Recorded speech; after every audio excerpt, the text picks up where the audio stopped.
Hello, જય માતાજી, જય શ્રી કૃષ્ણ। તો તમે બધાએ આજે શોર્ટ્સમાં જોયું એ પ્રમાણે આજે મેં બનાવીએ છીએ મસ્ત મજાના બટેટા પૌવા।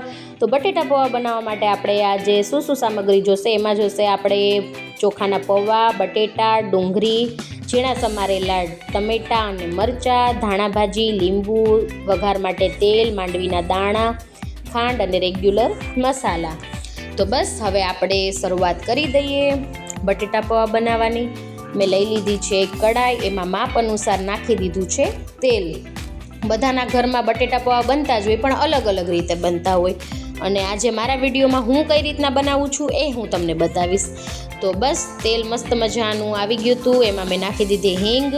હવે એમાં નાખી દીધા માંડવીના દાણા, બટેટા, ડુંગળી, આ બધું નાખી અને હું તેલમાં થોડી વાર માટે સાંતળવા દઈશ, અને એ બધું સંતળાઈ જાય પછી આગળની પ્રોસેસ કરશું। તો બસ હવે ઝીણા સમારેલા ડુંગળી અને મરચાં પણ નાખી દઈશ।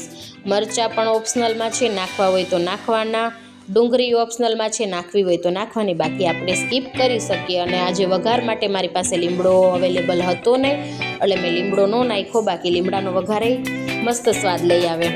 અને બટેટા હું પણ આ રીતના ઝીણા સમારીને જ નાખું છું બટેટા પૌવા। બાકી જનરલી બધાના ઘરમાં શું હોય, બધાના મીન્સ ઘણાના ઘરમાં એ રીતના હોય કે બટેટા બાફીને નાખે, પણ મને એ રીતના ન ભાવે, એટલે હું આ રીતના ઝીણા ઝીણા સમારી અને તેલમાં સાંતળી નાખું અને પછી આ રીતના બનાવી નાખું। તો બસ મસ્ત મજાનું સંતળાઈ ગયું છે, મસ્ત ચડી ગયા છે બટેટા અને ડુંગળી ને બધી વસ્તુ।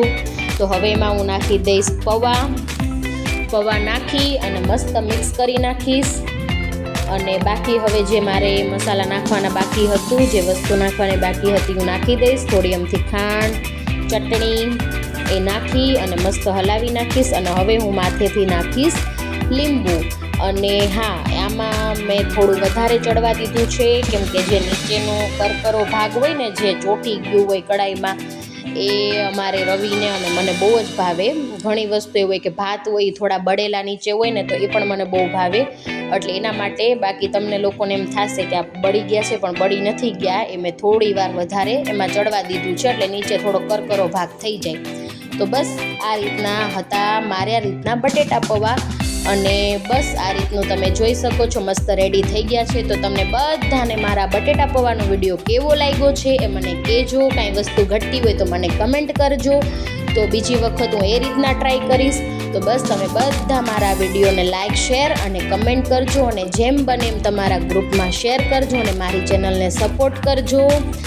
અને હા, જો તમને બધાને બટેટા પૌવાની રીત મારી ગમી હોય તો આ મારી ચેનલને લાઈક કરી દેજો અને તમારા ગ્રુપમાં શેર કરી દેજો।